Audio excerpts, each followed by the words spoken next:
Hello, Norwood superstars. Let's get into the Norwood News Newsletter edition for Friday, March 5th, 2021. So, the upcoming important dates that we have here are as follows. Tuesday, March 9th is the next Norwood Bedtime Stories event. Hope you can join us. Wednesday, March 10th is an asynchronous learning day for students. That means to work independently, no live classes. Tuesday, March 16th is a special event, a Bridges Math Night. So we're going to have more details coming on that soon, but not in this newsletter. And then Wednesday, March 17th is an asynchronous learning day for students. So first, for those of you who have students enrolled in hybrid learning and which has an in-person instruction component, please make sure you get us back that daily screening form that has the questions you're to ask every day your child, but you're just signing to commit that you're going to do that. And then at the end, at bottom of the form, it has the emergency contacts list. So that form looks like as follows. And you can, if you're looking at it from a computer, you just download it and you can print it yourself. We've actually already sent it to you previously to hybrid learning starting or via the mail. We've also sent it via the students themselves when they started. Their yellow take-home folder that you're supposed to be looking at every evening, that's things that they're meant to take home to you. This was put in there. Now you also can do it yourself and download it and print it. If you're looking at it from a phone, it might just have 3 dots or 3 lines up here that you have to click to see download. But you can see here, the reason why we want you every single month to fill this out and turn it in is because things can change from day to day, week to week. We want to make sure we have the most up-to-date emergency contact. If you may have to add new people over time that maybe you can or can't rely on, things change, we understand. So we want to make sure we have the right people that we're allowed to release your child to, or that can drop them off in the mornings as well. That's one of the key things about that. So, and here in this version of the video, you can just click on the description and we'll have the link to that form that we showed you, and call us if you have any questions about that. You can also check out this video, which is one of the video resources we shared last week, but it really pertains to the daily screening. It explains the importance of it. This is a BCPS nurse that helped make this video, and it also explains the different questions that you're going to actually be asking on that form. There should be an extra version of it, or at least some magnets and brochures that have those questions, so that when you turn this form in with the questions on it, you don't lose what you're supposed to be asking. But they're included in this video, so you can check that out. The reopening information has stayed mostly the same. You click on here for the survey, which is the return to hybrid learning survey. It has the timetable on it. So depending on this middle column, whenever you fill out a survey and which group on the left you're talking about, then on the right, that's the earliest that they can start. So students in grade 3, for example, they're having a later start.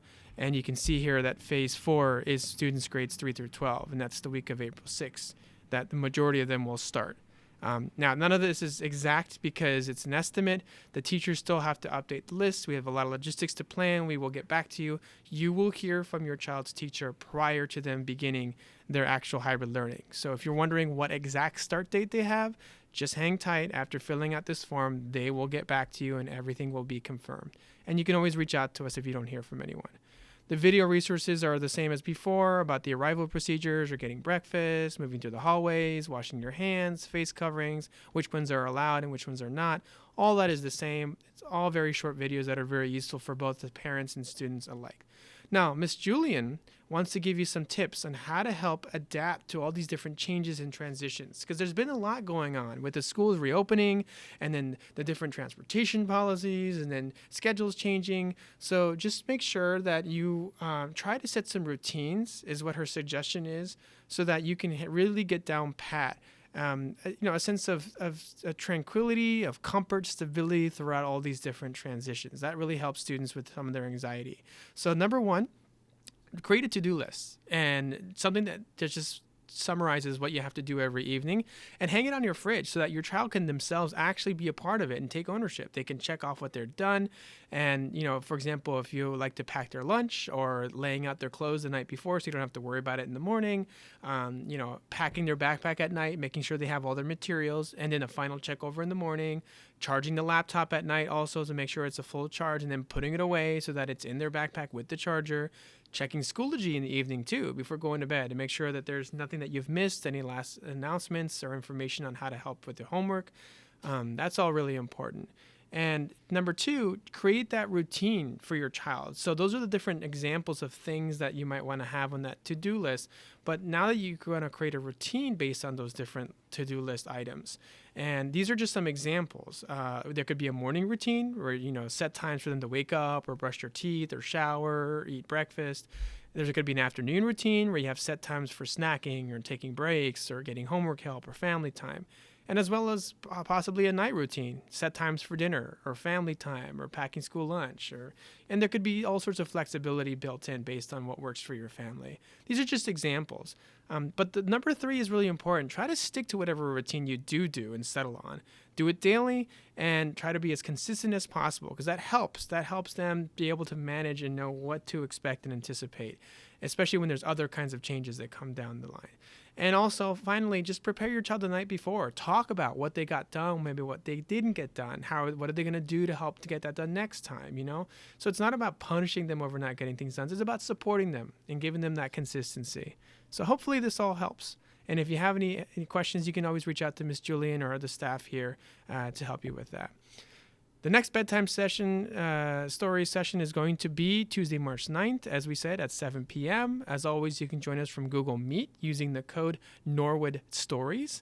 And we're going to have 3 new readers with us. It's going to be Miss Cooper, Miss Boblitz, and Miss Stafford will be joining us. So check out that flyer that's there included that gives you all the details. Nurse Debbie hasn't changed much of her messaging to families about anything that they need to get in. If she's reached out to you, please follow up. It's mainly because you may have some forms that have yet to be filled out or some things that are pending from your registration.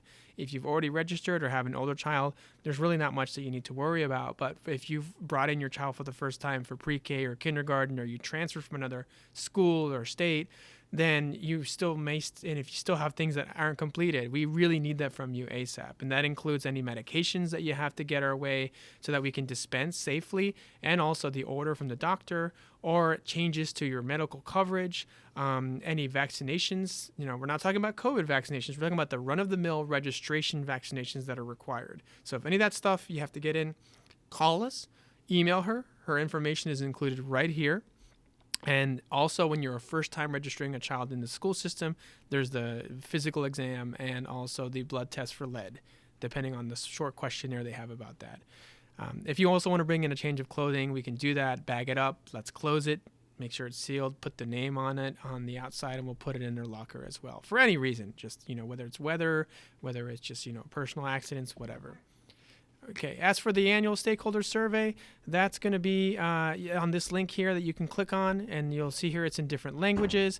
So the survey is just really a way to get information and input every year from parents, community members, students themselves, staff, about how things are going, what we can do better. It just helps the district learn about what has been working, what has not. So please take a few minutes to fill that out if at all possible. It only has a little bit more time left up.